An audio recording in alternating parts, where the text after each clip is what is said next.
It's the Imperial Guard way that if you haven't won yet, then you probably haven't thrown enough men at it.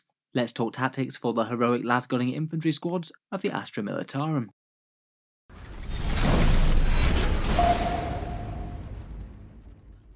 Hello and welcome back to Auspex Tactics, where today we're talking Imperial Guard once more, and today we're going to be doing a focused overview of the infantry troops of the Codex, the 4 infantry squad datasheets, and ways to make them better in-game. We'll talk through the units, then about the wargear to equip them with, touch briefly on all the many special rules that you can use to make them better in combat, and finish up with a few thoughts as to fielding them in battle. Loads to talk about, so let's jump straight into it.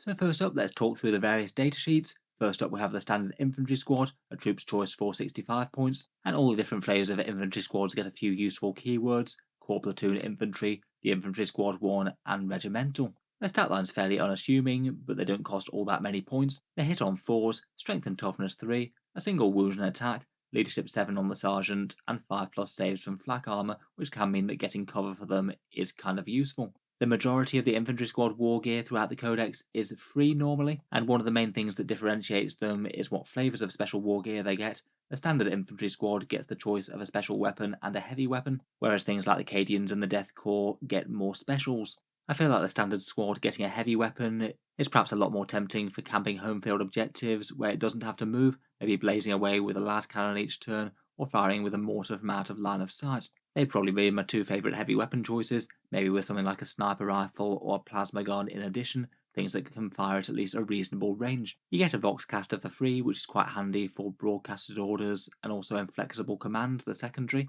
And the only thing that costs with the unit are the Sergeant Wargear, costing 5 points for a power sword or plasma pistol, both of which I don't really think are worth it for the extra damage that they bring normally. Broadly speaking, probably best for camping home field objectives. Next up, we've got the Cadian shock troops, which really do seem to be the troops choice that almost everyone is running on the datasheet. They're 65 points for the squad and get the Cadian keyword. They don't pass up any regimental doctrines or anything. They just get the Cadian keyword extra for a few extra options like stratagems. They're basically the same profile, and the differences are in their wargear and one special rule.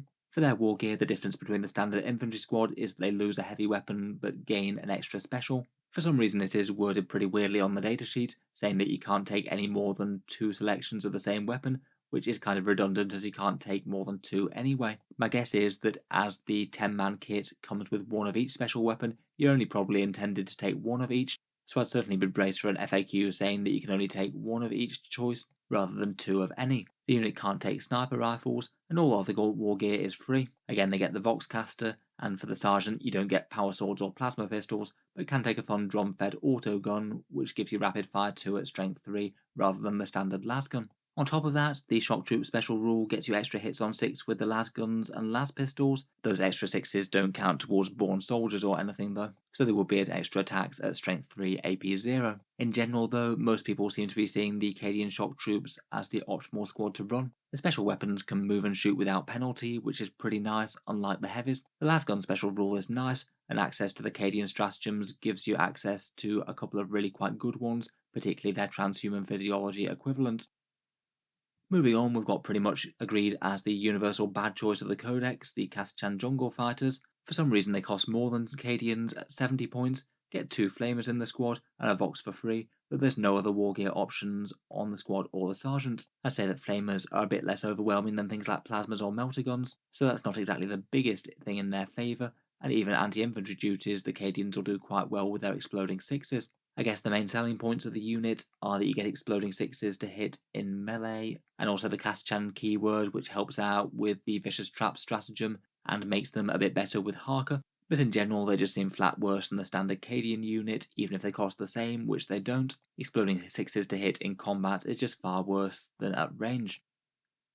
Finally, we have the Death Corps Infantry Squad, a 75 points troops unit, and they get the Death Corps keyword in addition to the regular ones. Like the rest of the regiment infantry squads, it doesn't actually lock you out of being part of any one regiment in the new 40k rules. Games Workshop did the Guard ones a bit weird. Again, their stat line's pretty much the same, though they mix up their special weapons for the extra points cost. They get the option of 2 different non-plasma special weapons, and they can't double up. And weirdly, due to the kit I believe, they have to swap out the Voxcaster for a plasma gun. They can't take both. It means that you either take 3 special weapons and give up the Vox, or keep the Vox and take 2 special weapons, but you can't take a plasma gun, which is a shame as it's one of the best. Otherwise though, besides the special weapon weirdness, there's a couple of other good durability rules for the squad. The squad can pick up a medipack for 5 points. This allows you to ignore the first failed save that the unit takes, usually saving a single guardsman's life each time the squad gets attacked. And they also have a special rule where wound rolls against them auto fail on a 1 or 2, so that does make them a bit more durable against strength 6 or better weapons. I'm not sure it's really quite worth it though for the extra 10 points across the Cadian units, and they also do lose a few things that the Cadians get. Might be a bit more tempting if they were a little bit more in line points wise. Overall, between the 3 different datasheets and unit selections, these are the rough order that I'd rank them in. Cadian shock troops first, then infantry squad, then death corps, then Catachans. For the Cadian shock troops, I basically treat them as your default troops choice, even if you're modelled in different ways, just use the datasheet. I generally want to equip the squad with an auto gun on the sergeant for a little bit more volume fire, and definitely so if you're taking born soldiers. For the special weapons, I probably want to run double plasma if that rule persists, and if they do FAQ it at any point, then take a melter and plasma gun instead. I feel like they have the best value for an infantry squad that's moving forward to take objectives.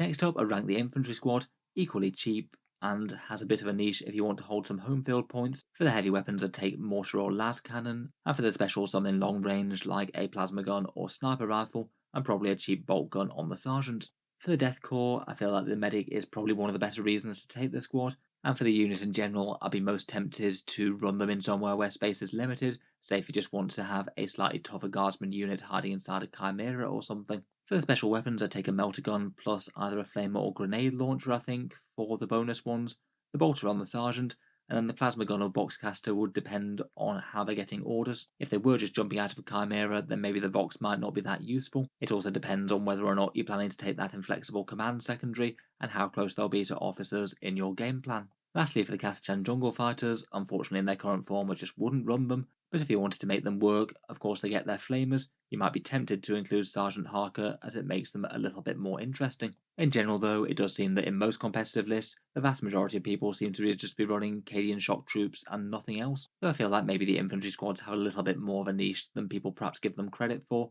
though I guess if you are camping on home field objectives, they might also be competing against cheap mortar teams for standard heavy weapon squads. They might be less tough and lack obsec, but they do contribute a lot more firepower.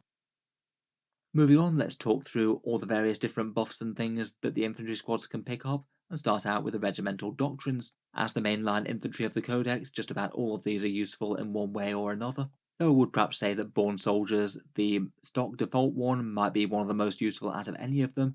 It really gets great value out of las guns, auto wounding on 6s, and if you give those las guns take aim for a pip of AP as well, then anything that doesn't have armour of contempt is perhaps going to suffer a surprising amount of damage just from a few chipped small arms. Born Soldiers also helps out their leadership a little bit as well, which certainly isn't irrelevant on infantry, as you probably are going to take some morale casualties. Otherwise, I guess conceivably, if you took a bunch of units that worked around them, a fair few of the others seem very playable. Veteran Guerrillas allows infantry to ignore cover within 18 inches, doesn't hurt your firepower at all. Grim Demeanor allows you to ignore combat attrition modifiers. Cult of Sacrifice gives you a +1 to hit if the squad has taken casualties. Not super strong, but going to be more relevant on infantry than most. Mechanized infantry is the one to go for if you want to play Mech Guard. Load all the infantry squads into chimeras and tauroxes, and then they can disembark after movement, potentially with officers for orders. Heirloom weapons gives you an extra 4-inch range, certainly doesn't hurt infantry as they're slightly slow moving up. Brutal strength I think is perhaps one of the best if you're going very heavy on infantry. It allows you to move and shoot with first rank, second rank fire las guns, and you also get a +1 strength boost in the first round of combat, which could perhaps give them a surprising punch against enemy light infantry. Elite Sharpshooters allows you a stratagem and a reroll of 1 hit per unit, not bad for something like a hidden melter gun or las cannon maybe. And Recon Operators gives the infantry a first turn pre-game move. Again, if you're running with a bunch of infantry, that's going to be pretty good at getting them towards the midfield objectives, and giving your opponent a bit of a headache trying to remove them all from the objectives they need to capture. Definitely a lot of interesting stuff that could perhaps shift the force in one way or another. The very popular Born Soldiers does seem fine though. Otherwise, and perhaps the single most important buff for the infantry, I'd say were the orders. Regimental orders from the officers, and the Prefector's orders from a few other places, like Commissars, Lord Solar, or a few other interesting things like that tank ace ability, or one order-specific warlord trait. Going through them in turn, the regimental orders give you first rank fire, second rank fire, That's lasguns becoming heavy 3. I feel like it's actually surprisingly niche for infantry squads, to be honest. Only really all that useful if you're going to be stationary and taking aim at enemy light infantry, otherwise you're usually going to be better with the second option on the list of take aim, a +1 to hit, and an extra AP -1. I generally rate that one as better, as it buffs the non-las things in the squad, things like the special weapons or that sergeant drum-fed autogun. Otherwise, fixed bayonets can help out in combat, probably not the strongest on the infantry out of anything, but not bad if you're using brutal strength, I guess. Take cover, I think, is a really good one though. You get to gain light cover or dense cover if you already had it, and it lasts until the next command phase. I feel like take cover is a pretty intelligent one to put on the units if they're going to be moving out and trying to hold down objectives. A lot of 40k seems to be about moving units onto objectives and then the opponent desperately trying to kill them,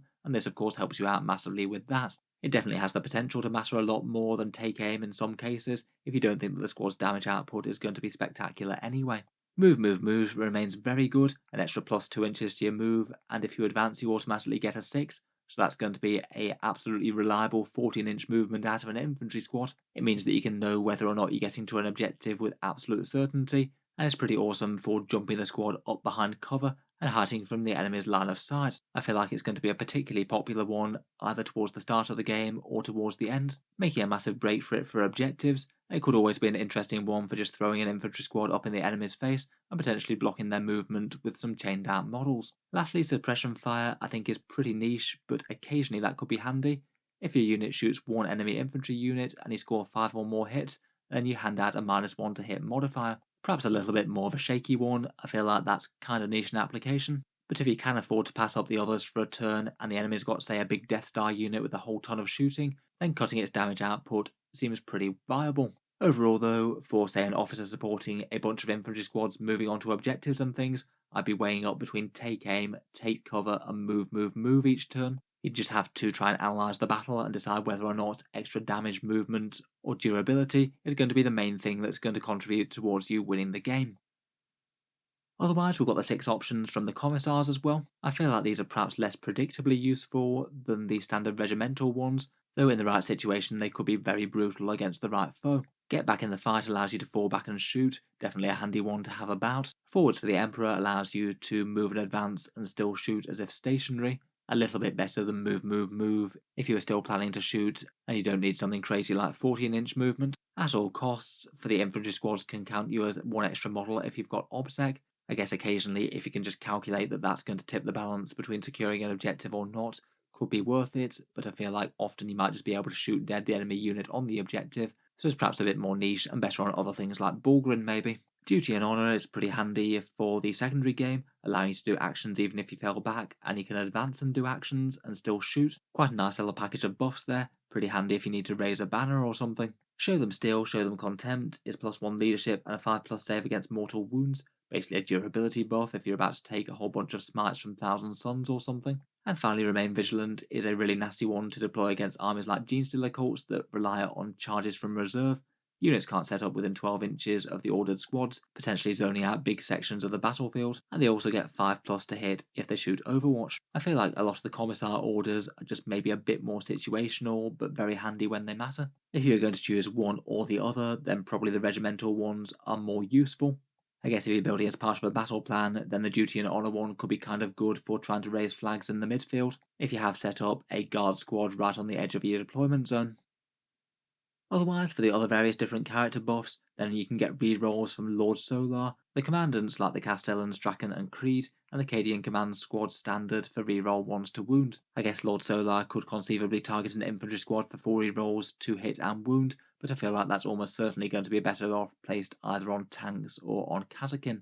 Rerolls are good, and they're not too hard to keep in range of as they advance up.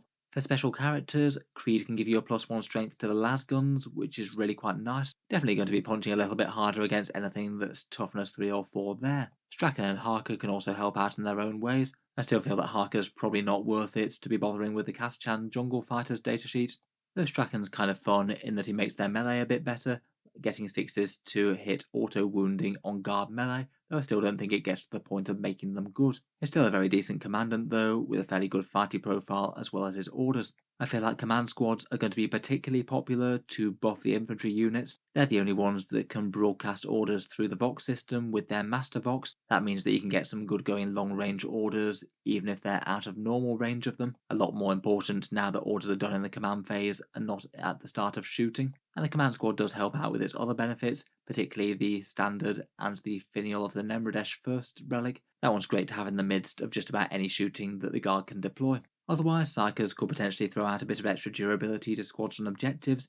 A 5+ Invul and Night Shroud would definitely make them more survivable, though for those fairly expensive buffs, I think most people are usually going to want a bigger unit to use them on, maybe something like a Rogue or Dawn tank. Finally, I guess a Priest could conceivably buff the guard melee a bit, but realistically they're just not good enough to use that on. He's kind of unreliable in the first place, and if you are bothering with one, then it's probably Rough Riders he wants to help out. Out of these, obviously it depends on what's going on with the rest of the army and what force that you're using them with, but say if you were just using a fair amount of Cadian shock troops venturing into the midfield to take and hold objectives, I feel like a command squad might be one of the single most valuable out of these, bringing the Master Vox, the rerolls, and maybe that Finial relic. Aside from that, Lord Solar is pretty awesome just in general, and Creed's interesting for lasguns in particular. The infantry squads can take transports as well, in particular Chimeras and Tauroxes work pretty well to get a unit from A to B. You could even in theory shell out for an expensive Valkyrie as well, and zoom units across the board and steal some objectives. My first instinct with the transports is probably not to go too mad with them, and maybe just think about 1 or 2 transports within a list to get a squad from A to B. I guess the biggest question is whether or not you build an entire list around that mechanised regimental doctrine and take a whole bunch of transports with some really good synergies for the occupants. I can't help but think though that in general, if you are running Chimeras and Tauroxes, the most likely occupants to start inside them will probably be the Catachan. They're just an incredibly good fit with transport vehicles, being infantry that are very, very dangerous, but also kind of fragile and want to get sort of close, and the transport helps them out on both fronts. I'd be tempted to invest in rides for the elites before getting them for the infantry in general. Otherwise, for core infantry as well, they also have access to a whole bunch of stratagems. I must admit though, being fairly cheap infantry squads, I feel like most of the time you probably don't want to invest CP here, and you want to be ploughing them into more dangerous things, like the big battle tanks or the dangerous veteran Catachan. I'd probably argue that just for single sheer amount of value that you can get from it, maybe the Cadia Stand's 1 command point buff for transhuman physiology is perhaps one of the best. If you've got an infantry squad that absolutely has to survive on an objective and they start getting shot by heavy weapons fire, that could save a whole bunch of guardsmen. Maybe if you're lucky, just enough to ensure that the squad clings to life. Otherwise, besides that, I feel that most of them are either at least fairly situational or are damage buffs that you might use if you're desperate, but in general would usually want to target at other things if possible. Acceptable losses allows a unit to fire into melee with something that your platoon squad's in combat with. That will be quite good for shooting at something that's in combat and for some reason you can't fall back from. Some rules in 40k do prevent it, and sometimes you might just not want to. In general though, I feel like for most times you're probably going to be fine to fall back and save the CP. Fire on my position could be a good one for an isolated infantry squad boxcaster that dies. A 4+ chance to deal D3 mortal wounds and maybe take the last few wounds off a hidden character or something could be worth the 2 CP, but again kind of niche. Then from there's a whole host of different damage buffs, Armoured Fist to get out of a transport and reroll wounds, Vengeance for Cadia for a Cadian unit getting +1 to wound against Chaos, Ingrained Precision for the Born Soldiers one for 5s to hit auto wound, Overlapping Fields of Fire for focusing down one enemy model for extra AP on 6s, plus reroll wound rolls of 1. That one's quite nice, but it is 2 CP though. Finally, there's Volley Fire as well. An infantry squad can shoot again if they remain stationary. That's 2 CP. It really could be a situationally useful one, that one, if you've just got something with the enemy on that 1 wound or 2 left at the end of the shooting phase, and then if you don't kill it, it's going to do some horrible damage next turn. But it does rely on your squad remaining stationary, which I think is usually not going to be the case, as the guard usually wants to head for objectives and things. Overall, I do feel that every single one of those could situationally be useful enough, but they probably wouldn't be stratagems that I'd be planning to use on the infantry. I would instead try and target the CP into greater yields. Overall though, here's just a very rough idea of how I think about fielding infantry squads in a fairly balanced guard list. Generally I feel that they're a unit that you can run multiples of. They might be one of the few troops in 40k that you don't necessarily just want to take the absolute bare minimum. Having a few more to throw out in waves onto the objectives is pretty effective, as they're kind of sacrificial and soak enemy fire, and also does feel very guard. If the enemy is a bit aggressive as well and they do push up quite a lot, between orders and rerolls they can actually be interesting enough to deal a fair bit of damage as a counterpunch, perhaps more than you might expect. When running infantry squads, I'd largely run Cadian shock troops with the autogun sergeant and either double plasma or plasma and melter if they nerf it, and maybe consider a couple of units with standard infantry squads at the back, probably with a mortar or a las cannon to deal a bit of range damage. I guess you could think about running one or two in chimeras, particularly in a more armoured list potentially, though for the most part I think I'd just be more tempted by more bodies on foot and get them from A to B by move if necessary. Speaking of orders, to support them, I'd certainly think about a command squad with a Master Vox to broadcast those orders a fair way across the board, plus meaning that they don't have to bunch up too much to get those very easy victory points out of inflexible commands. I feel like the command squads could be very interesting choices either for that finial standard, for ignoring the modifiers and damage caps and things, or potentially that tactical auto-reliquary of Tiberius, allowing you to do two different orders and have a bit more flexibility on the units, telling some things to do one thing and other things to do something different. Having access to the commissar orders at least somewhere in the army I think would also be handy, whether it is on an actual commissar or something like Lord Solar or that superior tactical training trait.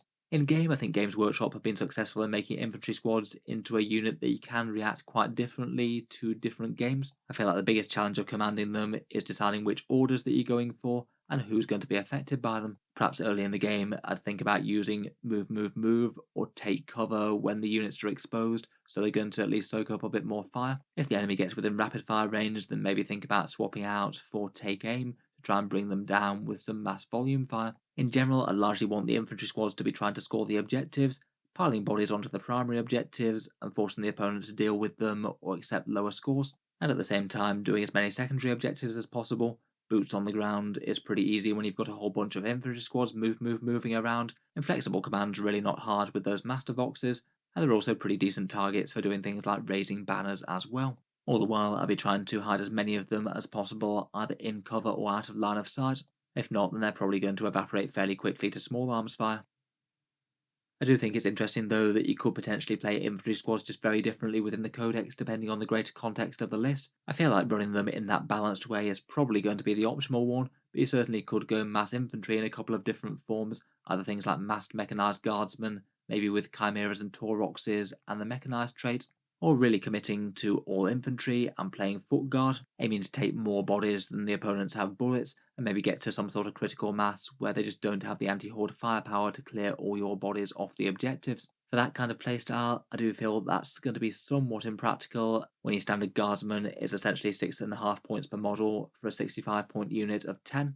Horde Guard just won't have as much space to hide their units behind terrain and things, so probably are going to be taking a lot more casualties. In the previous codex, people were experimenting with big blocks of conscripts and things, and running truly ludicrous body count armies, and even then it was still possible to be getting tabled. Could be an interesting counter-meta choice though, if the norm really becomes focusing on a whole load of really heavy weapons to bust Armour of Contempt and things, and people neglect to take volume fire. For that sort of list, I guess you'd need a brigade for filling some slots. It is probably going to be a list that compromises a fair bit on damage dealing though. Infantry squads just aren't as efficient damage dealers as other options in the Codex, things like Lehman Russes for example.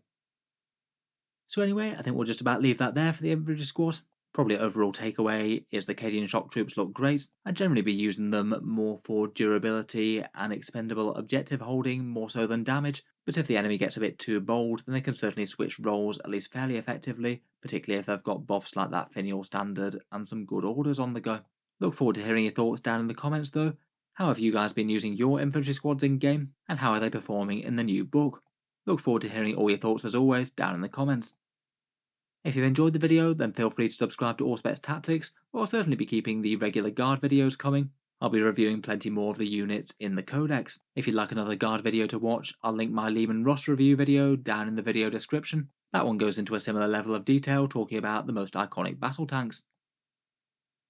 Finally, if you have been enjoying all the videos on the channel, I would just like to mention that Auspex Tactics does have a Patreon page as well, and you can find that linked down in the video description below as well. Making all the content and unit reviews does take a lot of time and effort, so if you are enjoying quite a bit, any support is massively appreciated. Channel Patreons do get a fair few advantages, seeing certain videos early, regular votes to see what sort of things come next on the channel, and automatic entry into the regular prize giveaways with a chance to win some big model kits each month. If any of that sounds good to you, or you'd just like to help support, the link is down in the video description. In any case, a massive thank you for listening, and I'll hope to see you guys next time.